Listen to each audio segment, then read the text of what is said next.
मेरे सहयोगी अक्षय ने प्रमोद तिवारी जी से खास बातचीत की है। आपको एक बार वो सुनवा देते हैं। पहले मनोज तिवारी से माफी चाहूंगी। तिवारी हमारे साथ मौजूद हैं। अरविंद केजरीवाल किंग पिंग आप बोला करते थे, गिरफ्तार हो गए, ईडी ने गिरफ्तार कर लिया, अब हंगामा जारी है।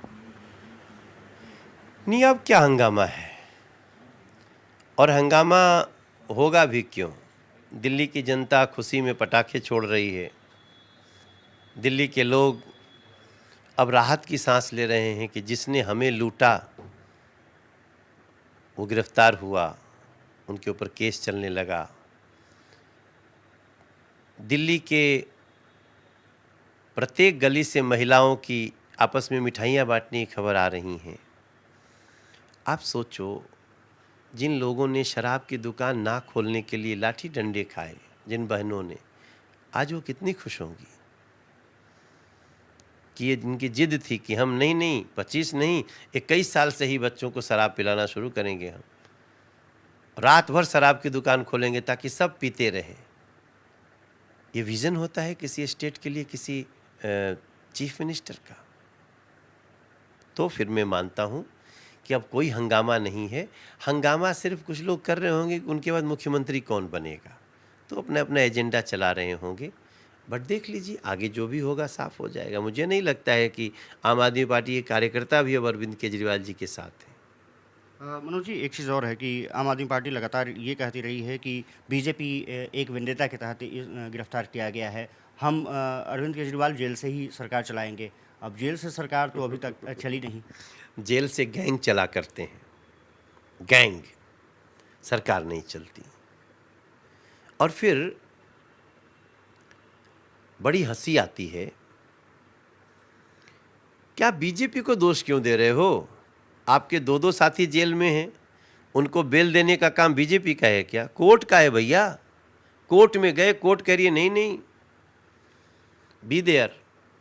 और अरविंद केजरीवाल जी भी कोर्ट गए, 8 सम्मन में से एक भी सम्मन पे गए नहीं। तो आपने तो खुद ही सिद्ध कर दिया कि आप अपराधी हैं, भ्रष्टाचारी हैं, आप किंग पिन हैं। और जब लास्ट में देखिए कि अब नहीं, हमें चल जाना ही पड़ेगा, तो कोर्ट चले गए। कोर्ट ने आपको राहत दे दिया क्या? कोर्ट ने तो प्रूफ देखने के बाद कहा कि अभी तक ये बाहर कैसे घूम रहे हैं। भारतीय जनता पार्टी किसी को न बेल देती है न जेल देती है। ये काम जांच एजेंसियों का और जेल में रखने का, सजा देने का कार्य माननीय न्यायालय का है। हम सिर्फ इतनी लड़ाई लड़ते हैं कि कोई भ्रष्टाचारी अगर भ्रष्टाचार कर रहा है तो हम उसको उजागर करेंगे, सदन में उठाएंगे और जांच एजेंसियों को कहेंगे इनकी जांच करिए। 10 साल से मैं भी तो सांसद हूँ, मेरे खिलाफ कोई आरोप क्यों नहीं ले आई आम आदमी पार्टी? कौन रोका था उसको? लेकिन अगर होगा तब ना। हमारा काम 14,600 करोड़ का काम करके अपनी लोकसभा में दिया हूँ। Elevated road, signature bridge, Shastri park का फ्लाईओवर, सीलमपुर को डबल करना, सेंट्रल स्कूल लाना, मेट्रो फेज 1 लाना शिव विहार तक, मेट्रो फेज 4 लाना जिसमें ट्रिपल डेकर जमीन से सड़क पे फ्लाईओवर, उसके ऊपर मेट्रो, रिवर फ्रंट लाना, ये सारा काम, एलिवेटेड रोड लाना, अपने यहाँ से सारे ट्रैफिक जाम को समाप्त करना, ये सारा काम करके आज खड़ा हूँ। इतने काम में कोई भी तो निकाल लेना चाहिए कि यहाँ मनोज तिवारी ने रिश्वत लिया, मनोज तिवारी ने यहाँ कमीशन लिया। लाओ लेके, तो आपकी तरफ से तो आया भी नहीं। और आपके ऊपर 10 साल में इतना केस लद गया कि आप जिंदगी भर शायद आपको जेल में सड़ना पड़े, ऐसा मैं देख रहा हूँ।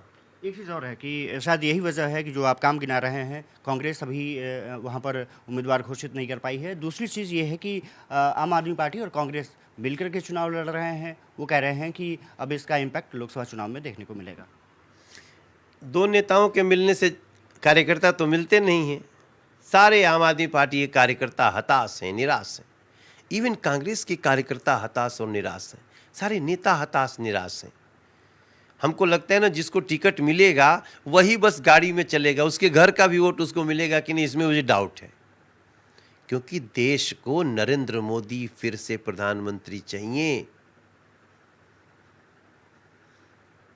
जिस नरेंद्र मोदी के समय में देश की 49 करोड़ गरीब बहनें बैंकों से जुड़ गईं, 13 करोड़ के घर में नल से जल लग गया, 12 करोड़ के घर में गैस से खाना बनने लगा, 14 करोड़ के घरों में इज्जत घर बन गई, इस देश के हर माँ बेटी को गर्भवती होने पे 5,500 रुपया आने लगा, किसानों के अकाउंट में पैसा आने लगा, गरीब बीमार होता है फ्री में इलाज होने लगा। कोई चांस है किसी दूसरे का?